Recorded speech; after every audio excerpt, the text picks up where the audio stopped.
Hello, I'm Christina, and I am the yoga teacher from the channel Kriska Yoga, where I post 2 yoga class videos per week, one on Monday morning and one on Wednesday morning.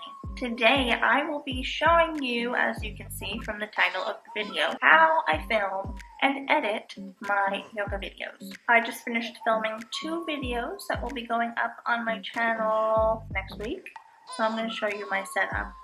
I'm gonna warn you, it's not the neatest, so this is true behind the scenes. Yes, truth. This is the truth. If you can't take the truth, then bye-bye. So this is my yoga mat. This is what everybody sees in my videos, my little background setup. That's a strap that I just used. There's my wall decals. This is my setup. In the film world, they would call it a set. This is my set. This is basically all that people see. I'll insert a clip right now of what is seen in the shot. But this is behind the scenes of the shot. I'm filming right next to a window, right next to another piece of furniture, and as you can see, there are 2 lights here. Let me turn this off. Maybe that would make it better.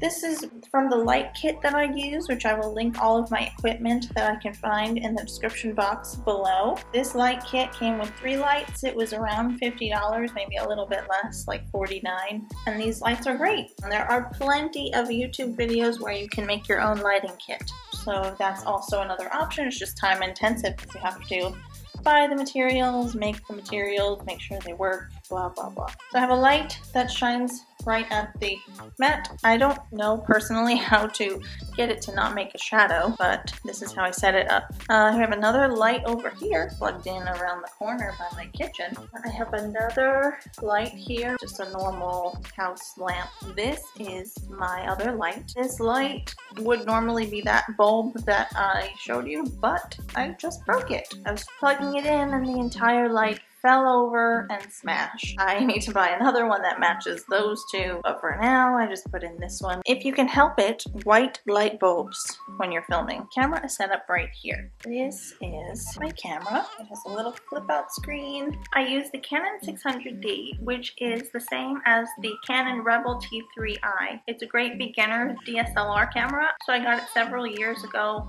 maybe back in 2013. There are updated versions of this camera now, but this one works just fine for me right now. In the DSLR, you have to use the extreme SD cards. I will insert a picture now of what it looks like. I use the 128 gigabyte. You can get them in several different sizes. I prefer the larger size so I don't have to keep deleting things. It's just kind of a pain when you're producing so much content on a regular basis, especially if you're just starting out. You don't have to start out with a DSLR camera. I just happen to have one. And at some point throughout my YouTube channel life, I was filming on my phone. I highly recommend doing that first, just to see if you like it and want to continue. My opinion is to not invest a ton of money into equipment until you know for sure that this is what you want to do. I just filmed the intros and the outros to the yoga videos that I filmed today. I also thought that this part was worth mentioning because it's part of the editing process. For filming this part, I used the same exact camera that I used for the videos, the 600D, with the same lens, but I also added a shotgun microphone. I have one of the ones from Amazon.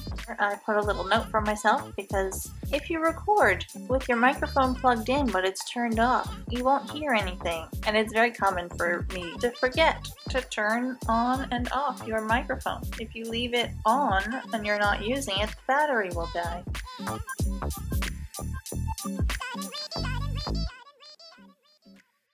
This is the microphone that I used for my voiceovers. Now, I have been doing voiceovers for most of my videos, and I just recently switched over, and I'll talk about that in a minute.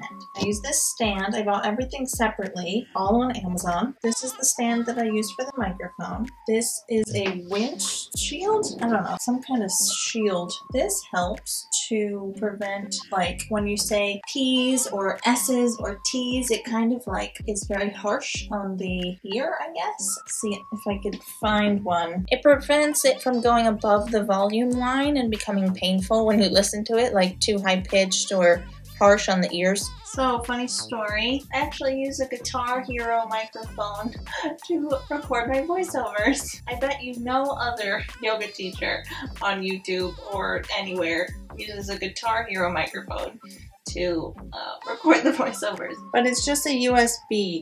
It's just a USB microphone, but I use the USB, I plug it into my computer. Yeah, it recognizes the microphone on Final Cut Pro and iMovie, and that's how I do the voiceover. This is Final Cut Pro. This is one of my videos that I already have on the channel. And then this is the video clip, and this is the voiceover clip. And I record this voiceover clip with that microphone that I just showed you. This is what I've been using lately. So the past few classes and upcoming classes are not with the voiceover, so I'm speaking in real time as I'm teaching the class. And I use this attached with this. This is the newer, I think that's how you pronounce the name. This is the lavalier mic, and you plug it into this recorder. I put this on my body, and as I'm moving and teaching the class, I'm speaking in real time. I don't know which one I like better. Yeah, this is what I'm doing now. I feel like it showcases my personality more as a teacher than doing the voiceover does. So it just depends on what you're looking to do. I have a MacBook Pro that I edit my videos on. Obviously, you'll have to use something different if you don't have a Mac computer. I was using iMovie for all of my other videos on my channel. So from, I guess, the end of January and before then, all those videos were edited with iMovie, and it worked just fine, except Final Cut Pro does allow me to do a bit more with the audio, which makes it sound a bit better, and it has a few extra titles and just like extra features that make editing easier and look better. It depends on your budget, and it depends on what you're looking to do.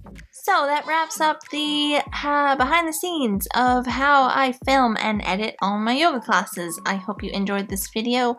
If you liked it, please give it a thumbs up. If you want to see some of those yoga videos that I edit, please subscribe. I post videos, yoga class videos, every Monday and every Wednesday on that channel. Okay, thank you so much. See you again soon. Bye!